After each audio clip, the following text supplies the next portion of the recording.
There's some things that I like with the Club World Cup. There's some things that I don't like. The ref cam I really like. Yeah. There's one. The fact that they have to announce the decision too, I like. Yeah, I like Yep. that too. Like, there's some things they need to bin off, like the players walking out one by one. The NBA style walkouts. What are we doing? I can never get behind. What are we doing? Yeah.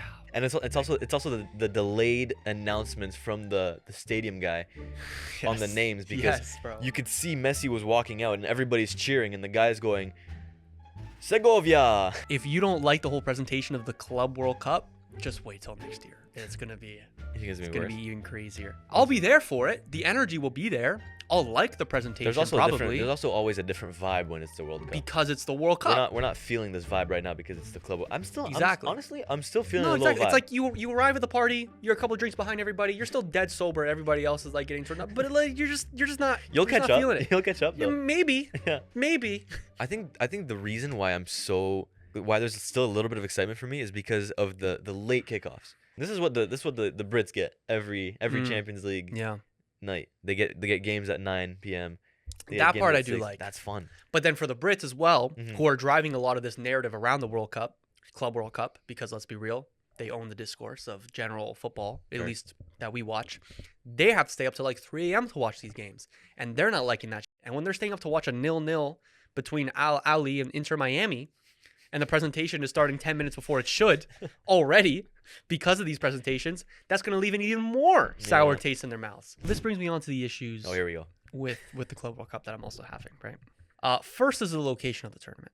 The point of this Club World Cup for FIFA is to grow the tournament in general. You want to make a good first impression on the average football fan watching this tournament. You do it a couple of times and then the fans eventually grow into liking the tournament. And then once it's a proven product, then you shop it to Saudi Arabia, to Qatar, to the US, which I don't like, but then that's when you monetize off it. You have to grow it before you monetize it, right? They're just straight off the bat going straight monetize it, and it's losing a lot of its appeal as a genuine football product. Got you. Especially when you're inviting teams off the merit of having Messi.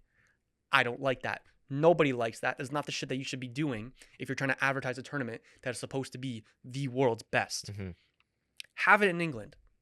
Have it somewhere in Europe. Have it in Brazil. Have it in Brazil. Have it in places where you know the fans are going to turn up. Have it in a place where, political Julian here, residents are not going there scared that immigration is going to take them away. I know this is not FIFA's fault, but the general climate of the U.S. right now is not one where you should be having a global football tournament. Yeah. It's not. Have it in Brazil, have it in England, who obviously have their own political problems, right? Right. This is not just a U.S. problem. But at least there, you know they're going to have the football passion, and it's going to make the overall viewing experience better. It also means that it's going to be at a more ideal time for most football fans.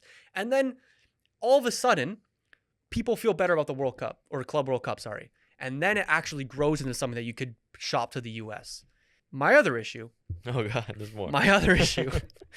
is I don't think that the World Cup format is optimal here. I don't think that you should just format it off the World Cup. I don't think that you should do this form. I don't think you should have 48 teams at the next Really? Club World Cup. That's what they're trying to do. They're trying to make it 48 teams for the next Club World Cup. You don't think that's the play? I don't think groups are the play. Really? I think what you do, March Madness format. Oh my God. March Madness format, you invite 64 or 128 teams to this tournament. If they get bounced in the first round, they get bounced in the first round. But I'm telling you, single elimination play, you are hyped. You are hyped from the first kickoff. And imagine you have that in like a Brazil or in the UK or somewhere where the fans are gonna turn up. Would the fans really respond to that though? It's a very Americanized. It is literally an American concept. You're not branding it as March Madness format. It's also, I wouldn't classify single elimination tournaments as just an American thing. I wouldn't classify it as that. I would just say we're inviting 64 teams. That way we can have Arsenal come.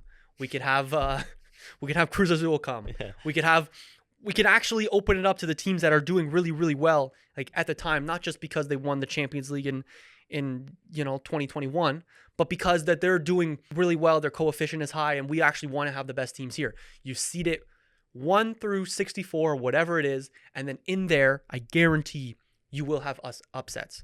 Will it attract as many eyeballs though? You're telling I me think you will. I don't think so. I think you will. I don't think you're telling me I people think are you will. genuinely gonna watch every single game in the first round. No, there's gonna be too many games to watch. Are they more excited for first round or opening game of single elimination footy, or for Group A, Inter Miami versus Al Ahly? I was excited for Group A, Inter Milan, Al Ahly. Any World Cup opener is gonna be hyped.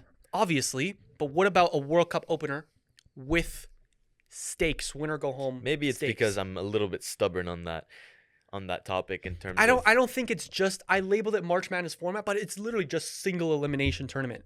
You don't have to call it March Madness format, obviously not. But I'm just saying, whenever March Madness rolls around, it being a single elimination with fairy tales, with players going on insane runs that will be fables for years to come, that shit sells, dude. True. And it's so fun to watch. I watched, I think it was Virginia lose to a 16th seed, and I'm like, wow, FDU. that's the stuff of dreams. Yes, ball knowledge. FDU, believe it. There you What a go. call, what a call. There you go. You will have games where Mamelodi Sundowns gets a result against Dortmund, and it's a fairy tale, right?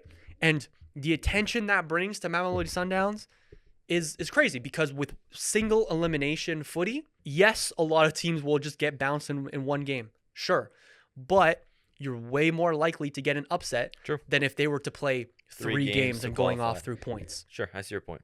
And you're way more likely, once you get to the round of 16, the quarterfinals, to have some wild cards in there. Mhm.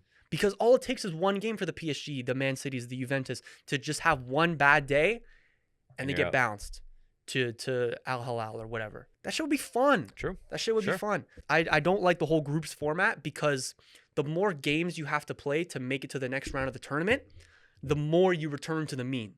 The mean harder it being becomes for the for lesser. Yeah. the lesser teams to upset the big boys. The more likely it is for the big boys to end up at the latter stage of the tournament. You're a good businessman, you know. You might have just sold me there. I try my best, man. You don't have to call it March Madness format, Mm-hmm. but it's just like, you have to accept the fact that the disparity between the Europeans and everybody else is so huge. Yeah. And the World Cup format doesn't work because you're so much less likely to have the upsets you have in the World Cup, where a France team is playing Switzerland. And the disparity is there, but not anywhere near the level of Bayern Munich against Auckland. Yeah. Auckland City. You have to change your format to something that is going to give the smaller teams a little bit more of a chance to go far, and is going to make it more watchable from a fan experience. Because at least then, if you're tuning in to Bayern versus Auckland City, no matter what happens in that game, whether it's 10-0, whether it's 0-0, that game has stakes. Every game has stakes. If Seattle Sounders versus Botafogo last night was single elimination and it was win or go home, I would have tuned into that game. But because it was 10 p.m., I was a little bit tired. It's only the first game of Group A. Botafogo is probably gonna win. Then it's like, I could do with not watching that. Right. I'll watch the highlights later. You know, that kind of shit. Plus, you're also competing with the NBA Finals going on at the same time. True. Stanley Cup Finals going on at the same time. Second half of this tournament, you also have the Women's Euros going on. Mm-hmm. I like your point. I do. I wouldn't mind, especially in a club World Cup. Yes. It doesn't favor as It much as the doesn't- big teams when it's a national. But when you have when Yes. it's a national tournament, but when you have a team generating hundreds of millions of euros every single year Yep. versus a team that can't even make it to the professional level because they don't nearly have as much funds that are the funds that are needed to make it to that professional level, then obviously yeah. I like the point. I like your point you're making there. Also, don't have ice officers at the game, but you know. Just test it for 1 year. Test it for 1 year would be my solution. If it works, then you stick. One of the things I don't really like is some of the stadiums. Like the PSG Atletico game was played in the Rose Bowl. You can tell just from something as stupid as the camera angle that it's not a footy stadium. There's just something about PSG Atletico, two titans of Europe, playing in the middle of a bright hot day Yeah. that just doesn't feel right. You want that game under the lights.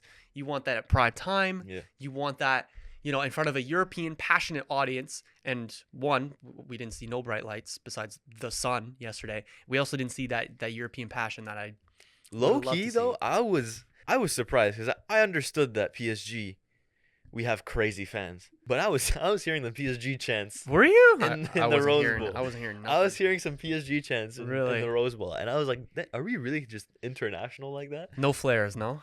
No flares, unfortunately. Ah. I don't think any megaphones either.